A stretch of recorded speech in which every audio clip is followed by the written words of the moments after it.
Force is faster. And if you're big and strong and young, heck, if I was a big, strong guy, I'd probably have used a lot more force because it's just easier on the front end, easier for the cop, and it's more satisfying right away. But in the long run, and this is what the more senior officers learned, it created a lot more work in the end. And of course, when we look at it from the point of ethics, it's inappropriate to use force if you don't have to.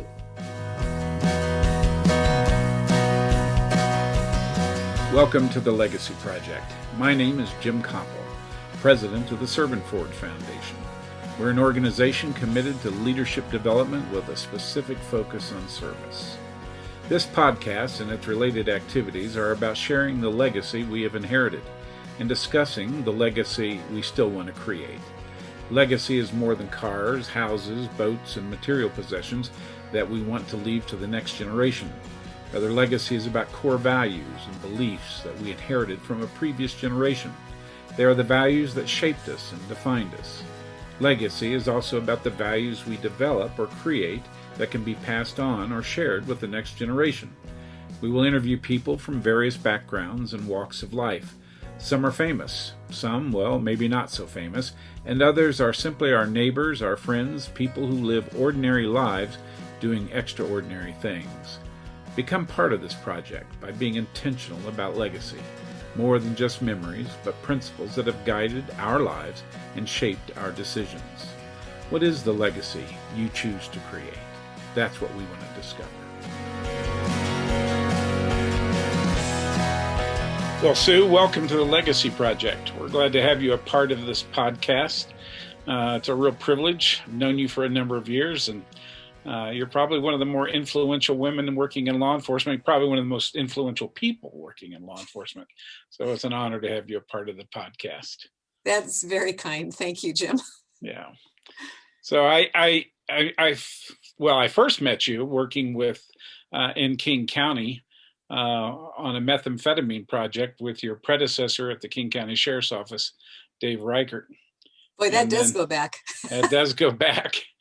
And then really got to know you, particularly as you were a member of the President's Task Force on 21st Century Policing. And we helped facilitate that process. And it was great to see and watch you develop in that role and to find your voice, an influential voice in helping to shape the future of policing in this country. So I still feel incredibly grateful to have that experience because I gained far more than I got than I gave to it. Well, it was a joy having you a part of that process. So Sue, with the Legacy Project, we are very interested in learning about the legacy you inherited that's beyond cars, planes, boats, and material possessions. Right. And really want to focus on that legacy, the legacy that you've inherited, and also the legacy that you hope to create by virtue of your position. So where were you born? You from? I was actually born in Laramie, Wyoming. Really? Yes.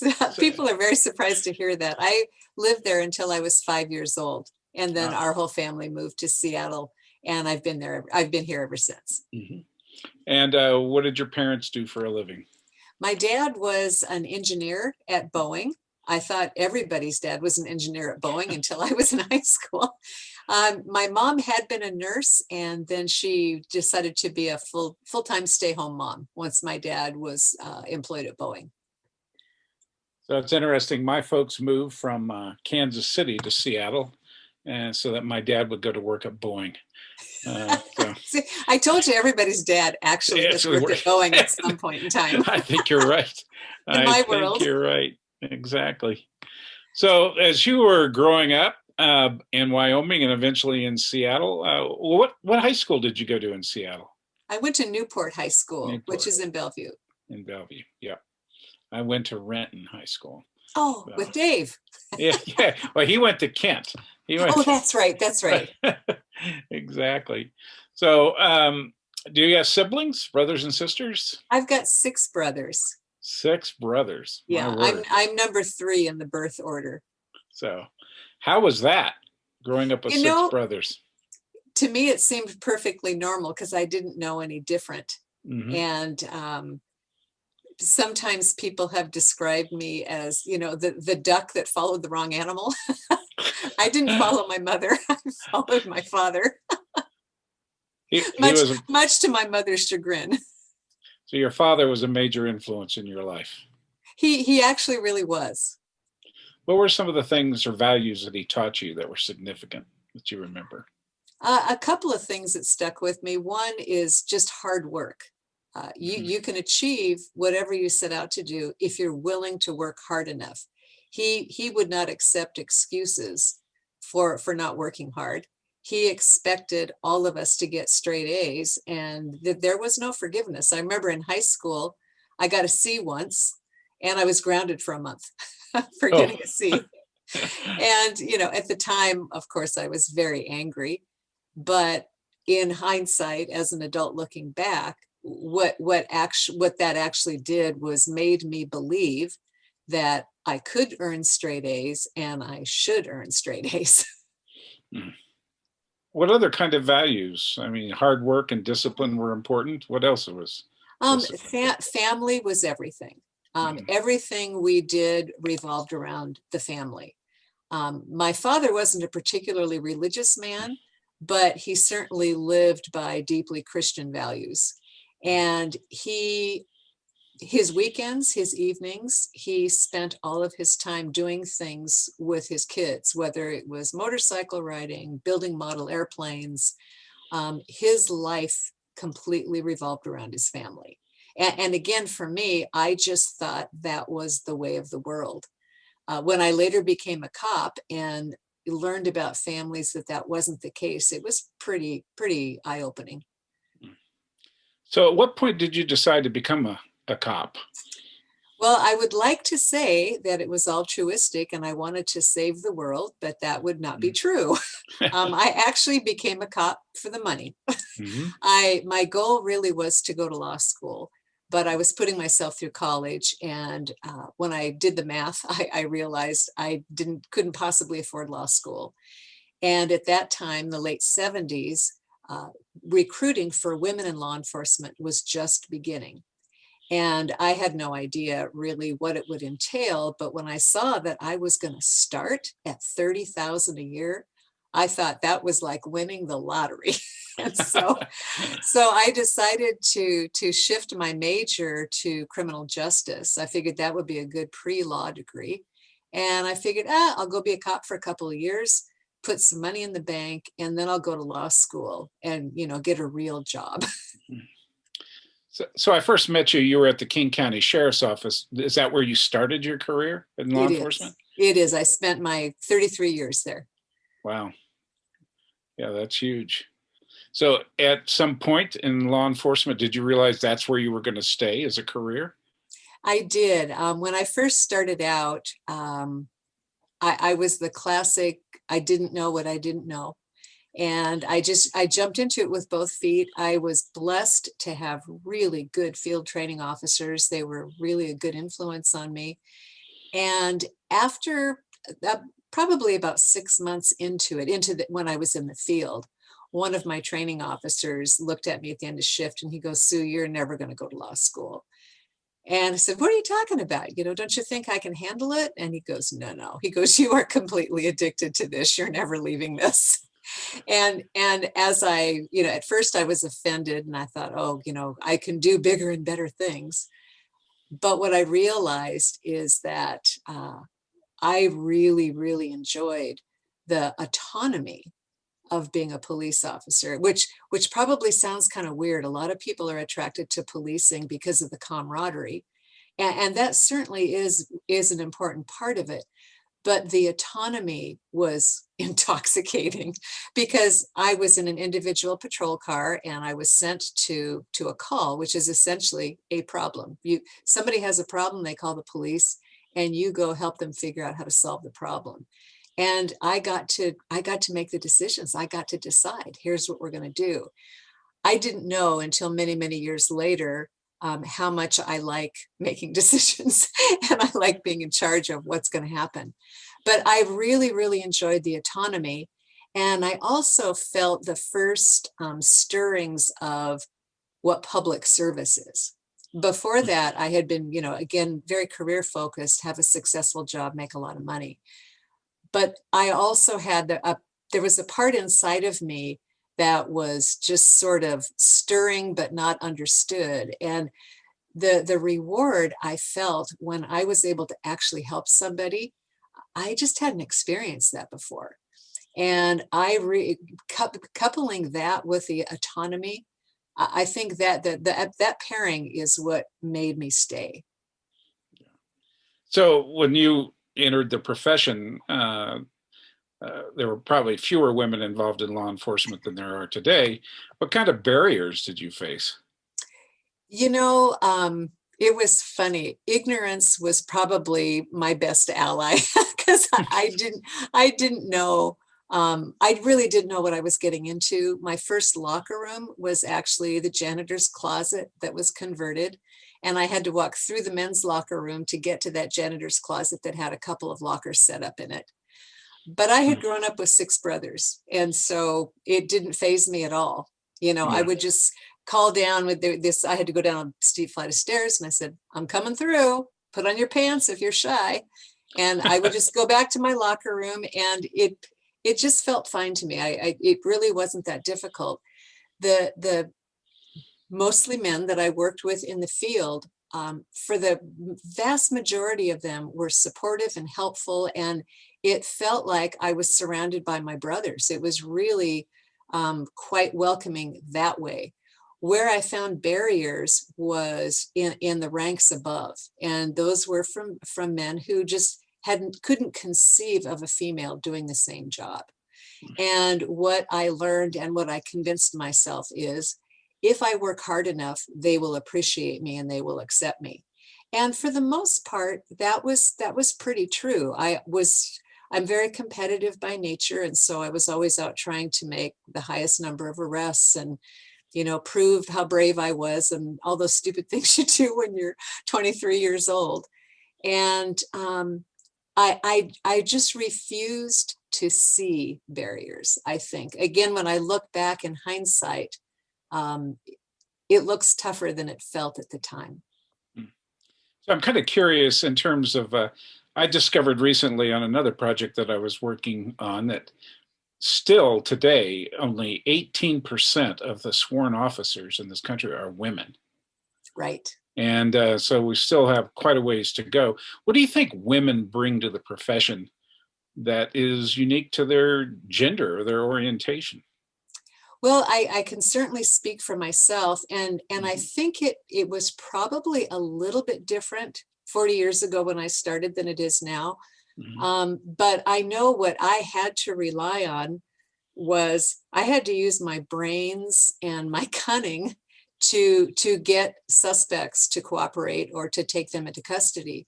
I knew from growing up with my brothers that I couldn't, force was not going to always be an option that would work for me. Sometimes, you get the drop on somebody and you can do it. If you're in a gunfight, it doesn't matter. But Mhm. very, very, very little of law enforcement it revolves around a gunfight. It really is all about your ability to influence behavior. Because I knew force was rarely going to be a successful option, I really honed my skills of influence. I like to use the word influence. My husband and my sons will call it manipulation, but I say it's manipulation for a good cause when I Yeah. try to get people to do what I want. But I think that, again, speaking for myself, I rarely had to use force because I was always trying to think a couple of steps ahead. And I also learned pretty quickly that the very senior officers that were mature and successful, they didn't use force very often either, Mhm. because they learned over time that as you get older, using force hurts the cop and the suspect. And they don't want to get hurt any more than they want the person they're taking into custody to get hurt.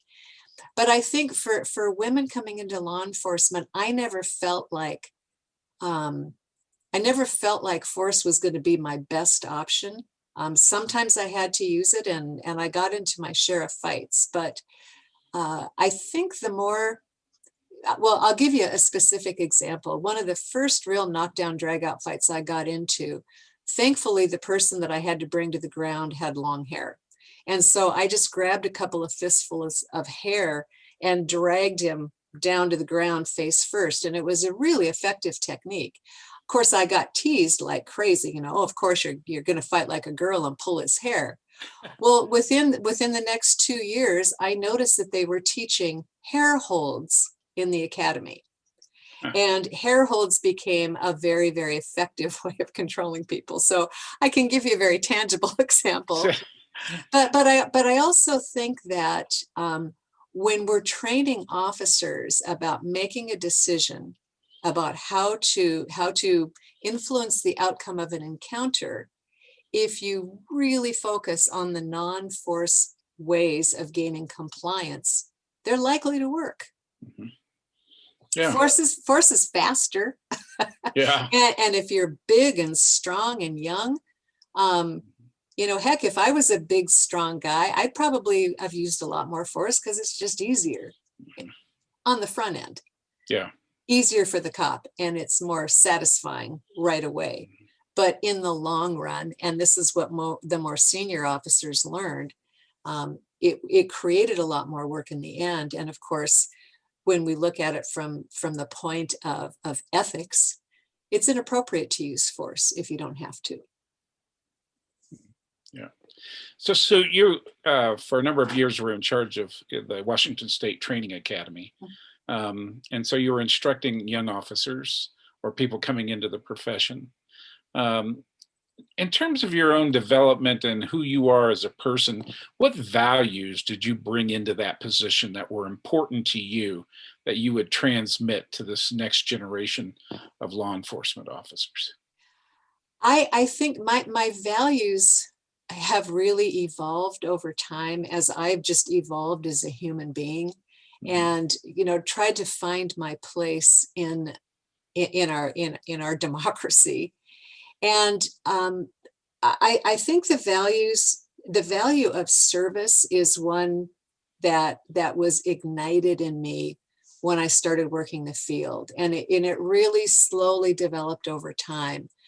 But by the time I got to my 34th year in law enforcement, I realized what we really should be focusing on when we train officers is their role as servants in the community, rather than coming in as the enforcers, as the conquerors. I've used the word, as you know, warriors, having that whole idea that we're here to conquer. And that doesn't describe good policing. And I've worked with really good cops over the years, and they don't function like warriors. They function like a servant leader in the community, which I eventually began describing as a guardian, somebody that comes into the community to serve and protect. That doesn't mean you don't have to have those warrior skills. I hate it when people say you're either a warrior or a guardian. Absolutely not. A guardian has the skills of a warrior, but the guardian is the role that the person plays. And the guardian is really a servant leader. And so when I got to the academy, that was the thing that I really wanted to make a very foundational message. First and foremost, we're here to serve. And we're going to sacrifice, and we're going to take some risks in order to serve. We also have to live up to our commitment. We have to live up to the rule of law. You can't cheat, you just can't do that. That's not an option. And to be an effective servant leader, to keep up your commitments, you have to exercise courage. And I'm not talking just about the kind of courage where you run after a suspect, run into a burning building and save a child. I'm talking about the courage to tell your partner, don't do that, that's wrong, or to take the harder path. So I think those three things were pretty central. In terms of giving guidance to the staff, it was very important that when we were confronted with decisions about what direction are we going to go, whether it's with a curriculum or some other issue, I always said, let's bring it back to what is our purpose? Our purpose is to train and educate police officers. If this is going to improve the training and education, then we'll pursue it. If it's not going to help the recruits, then why are we doing it? And I found that having principles and values as the screen, if you will, made decision making easier.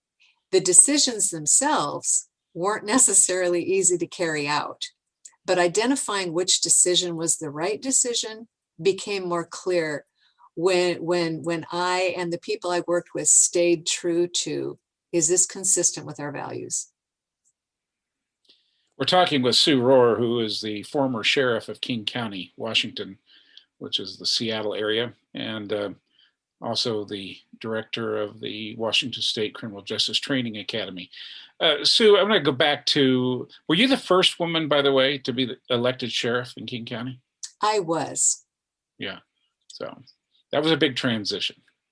It was a big transition, although I don't think it was as big as I was the first female cop to have a child to go through working patrol when I was pregnant. But that's a whole different story. Well, we're going to come back to that side of your life in a few moments. But I want to follow up on something related to everywhere I work or go or facilitate law enforcement meetings, etc. Eventually, it evolves into a discussion around guardian and warrior. And I've always assumed, and you can correct me if I'm wrong, I certainly give you credit for it, that you sort of were the architect of that thinking. And as you said, it's not either or. It's when you need a warrior, you want a warrior. Right. And but the guardian concept of policing is very much connected to you and your writing and your thinking, and it's had a huge influence on policing and the way police think. And so when you think about these values, and you sort of articulated those, it's the legacy that you're leaving. If nothing else happens, do you think that's probably the most significant thing you've left in policing? I actually do think it is. And it's a little embarrassing to say it wasn't intentional. I was learning out loud as I was trying to describe, as I said, the foundational values that we're trying to instill in our newer officers, the servant leadership perspective. And I have to give credit to my younger son, because he and I had quite a discussion when I was trying to figure out how to describe that. And he's actually the one that drew the description of guardians from the work of Plato, who stole it from Socrates. But it wasn't my intention to make that my legacy. But if that does become my legacy, I'm really proud of that, because I think it brings the community and law enforcement together more. What I find really ironic is when you describe a guardian to a community member, I've never met a community member that didn't say, that's what I want. And when we started using the term guardian with law enforcement officers, they argued that, no, we're warriors, but the way they described warriors is the way community members described guardians, which I think is fascinating, because I think so much of the conflict we have is we bring different definitions to the same terms. But yeah, I would be very happy if that became my legacy, as long as people didn't carry it out as either or. Either or, yeah. And that sometimes is what you hear. And it doesn't take very long for people to provide the corrective that it's not either or. Yeah. Well, just out of curiosity, did you wind up reading Plato? Well, I've tried desperately. I did read chapter 7, the allegory of the caves, because I feel like that's probably going to be my personal legacy within the profession. And it's more, for me, that's more about my relationships with my peers who are law enforcement leaders, because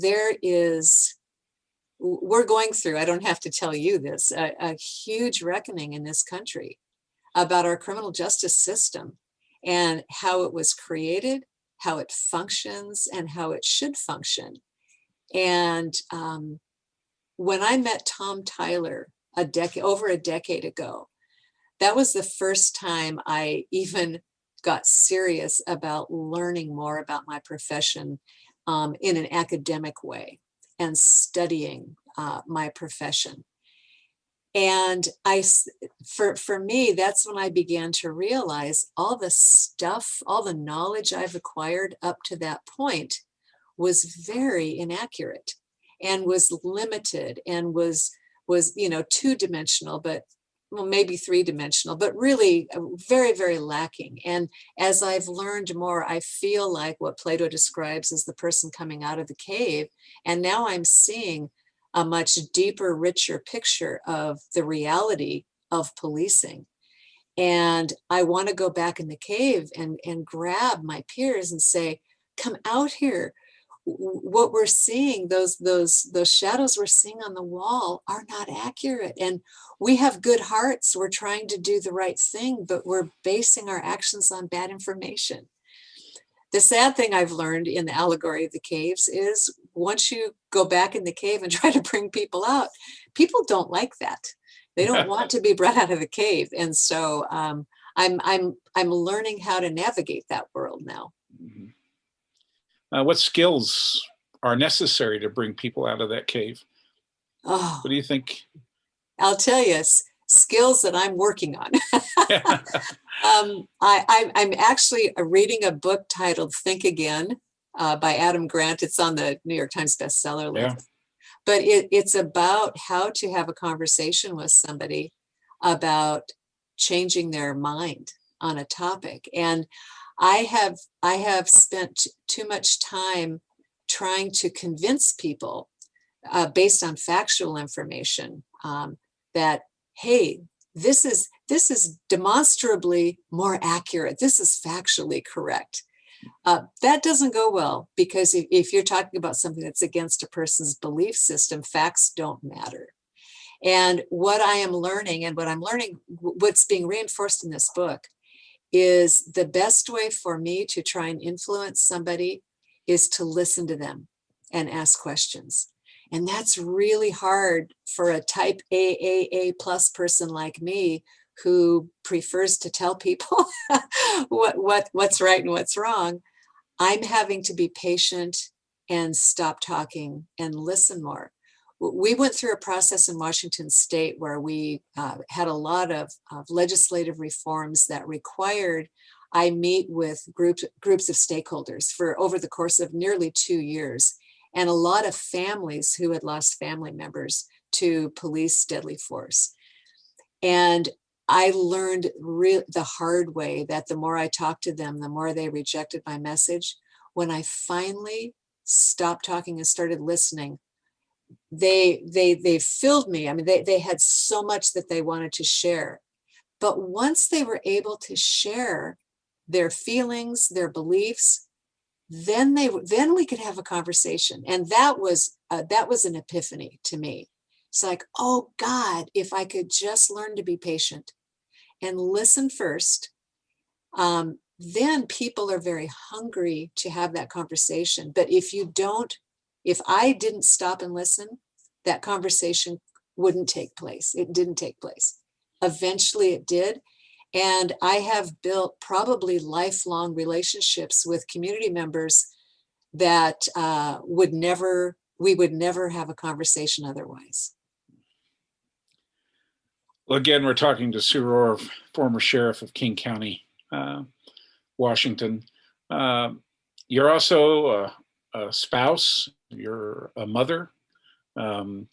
How challenging has it been? And by the way, I asked the men the same question, so I don't want you to think this is gender focused. However, as you, I think, described in our previous conversation, the challenges you faced. I mean, you were pregnant and still out on the streets, doing the work. What have those challenges been for you? Well, it's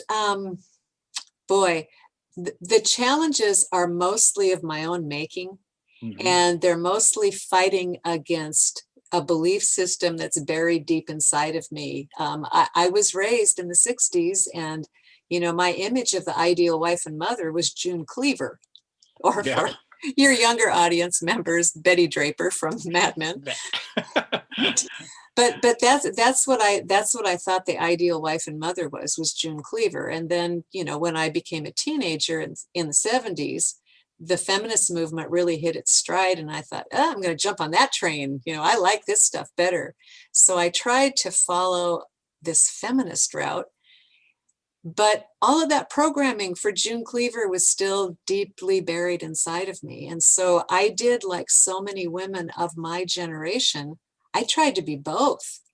I wanted to be both, the consummate mother and housewife, but also the successful career woman, and kind of ran myself ragged. And although my two adult sons tell me they think I was a good mother, I know that there was a lot of stuff that I wish that I had done differently and done better. And as I watch them raise their own kids now, I'm feeling better. Being a grandmother is a hell of a lot more fun than being a mother, I'll tell you that. But it was hard. I found it much more difficult to juggle motherhood and my job than marriage and my job. My husband is a now retired high school teacher, and so he had the kind of schedule that made it possible to be home with our kids on holidays and during the summer, which gave me some guilt-free opportunity to really pursue my career without feeling like my kids were suffering so much. I don't know, for women that are coming into the profession now, I don't think they have that June Cleaver expectation stamped in their brain. And so they're probably much healthier about how they approach that balance. But I think the balance is always going to be difficult. And it may sound sexist, but I think that at least in the foreseeable future, the burden on women coming into the workplace is still heavier. I know when I talk to my daughter-in-law, we have really good talks, and she's a very evolved modern woman. My son is a very evolved man, but she still feels that burden of motherhood competing more strongly for her profession, I think, than my son does. It's tough. It's trying to find the right balance.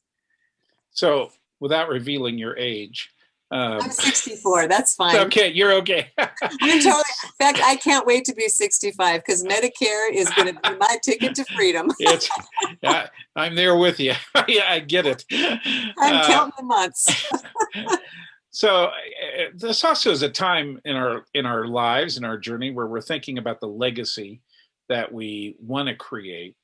We've already talked some about the professional and the personal legacy that you've created over time in your profession. But as this phase of your life, or the stage of your life, as you go into the Medicare phase, what is the legacy that overall, as a human being, that you want to create or leave behind? Well, it's still evolving for me, honestly. I've been giving this a lot of thought since we talked a little while back. And I don't know exactly what my legacy is going to be, but I do know that it's going to involve a lot more learning on my part, because I've been very late in life discovering how important lifelong learning is. I always thought that was just, some catchphrase and didn't give it much thought. But it wasn't until I was in my early 50s that I really understood how painfully ignorant I was about a lot of things. And I'm just now learning how to ask the right questions.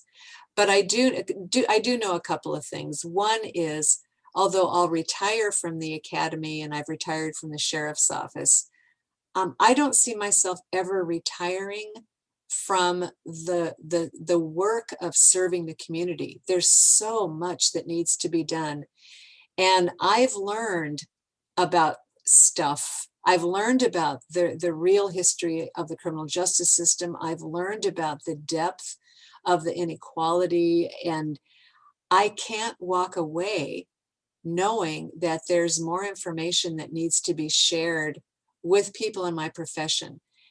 There are good people in law enforcement that just don't have all the information yet, that don't know the depth of the inaccuracy of what we were taught. So I think my legacy will be to try and figure out how to share that information that I'm still learning. So it'll be sharing what I'm learning, I guess. So it's interesting. In our podcast, we're starting also to talk to younger people Yeah. who are in their 20s and 30s. And I ask them the question quite often, what is the legacy you want to create? Mm-hmm. And for many of them at that age, they're not thinking about legacy. But I've doubled back with some of them, and they're giving us some serious thought. What advice would you give to young people who are in the development of their profession or their lives in terms of creating their legacy? What kind of values, what would you challenge them to think about when it comes to creating a legacy?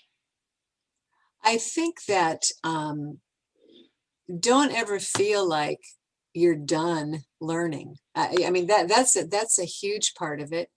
And a lesson I learned the hard way is you have, if you want to leave a legacy, you have to start planning for it. It doesn't just happen.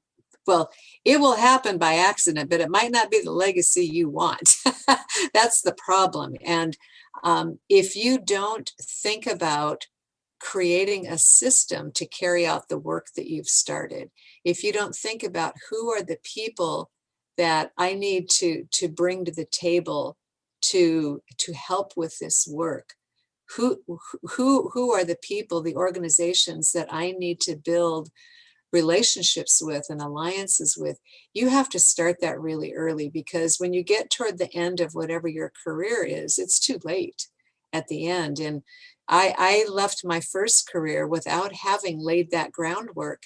And, the legacy that I wanted to have faded away pretty quickly because I hadn't invested in a succession plan. And so at the academy, the sting of that failure has motivated me to look for people that share the passion that I have for this work. And the passion is really, really important. And then also to do the dry, boring, unsexy work of setting up systems, policies, procedures, the stuff that's no fun, but that's the machine that keeps running after you step out the door. So you literally have to always be thinking about your last day and what do I need to put into place so that this stuff that I believe in doesn't disappear. It's not so, I guess I don't think of it so much as me, are they going to remember me? I think of it more as all those years of work, I don't want to go to waste. And I want whatever change that I was able to influence, I want the change to be sustained. And whether it's sustained, with some other packaging or some other name doesn't really matter to me, but I really do want the change to be sustained. So my last question, and I don't usually prepare people for this question, so forgive the surprise, but Great. the surprise is part of the question. Years ago, there was a movie called Leap Year that takes place in Ireland. You may have seen the movie. It's a romantic comedy. Okay, But I don't in the movie, the two love interests, or the two characters who have a love interest, he challenges her because she's having a tough time making a decision. And he said, if your house was on fire, excluding family members, pets, anything that breathes, what's the one thing you would grab that kind of symbolizes your life and your development? Something you would want to hold on to. I mean, I get answers from family Bibles to you name it, but I'm just kind of curious for Sue Rahr, what would she grab if your house was on fire and you had to grab one thing that kind of symbolizes who you are? What would that be? Wow. I I don't collect stuff and mementos, Mm-hmm. but I think the closest the thing that would be most important, I think, is I've got this hope chest where I have like my son's first little outfits and shoes and some things from school and their very first stuffed animal. And I think I would grab that and drag that out the door just because it carries memories of, you know, Yeah. our family, how we started our family. Yeah. So those family values are important. I'm the same way. My mother had a cedar chest that had Yeah. all of that kind of stuff in it. Yep. And my father gave me a kind of he was in World War II, and he had this medic box, a metal medic box. That was Oh, like for first aid. And he gave that to me. And I have put letters in it, all kinds of symbolic things. I spent a summer at Oxford, and I put the library card from Oxford in oh that. I mean, yeah. it's Cool. those kinds of things Yeah. that were symbolically very important. Well, Sue, It's, I it's cannot funny. thank you. I don't have anything like that for work. Yeah, that's I don't know right. what that says. Well, I love the fact that it was family. I mean, that those are the symbols that you wanted to capture. Sue, it has been great talking with you. This has really been insightful and right down the heart of the messaging we want to do in the Legacy Project. And I appreciate the time you've given us today. And, Well, thanks. I always love talking with you, Jim. to find out more information about this conversation and other Legacy podcast episodes, go to servantforge.org. Please subscribe to us on your favorite podcast app and consider leaving us a review. We want to hear from you. We want to get your ideas and your opinions. I have a new book that corresponds with the Legacy Project titled The Seeker, Bring Me the Horizon. You can find a copy of it on Amazon or your preferred book distributor. The book corresponds closely with these podcasts. The podcast episode was produced by Matt Erickson and edited by Carissa Erickson. The music is by David Hyde. Please look for a new episode of our podcast coming out soon. Remember, you have inherited a great legacy. You have an opportunity to create a great legacy. Engage your past to build a future.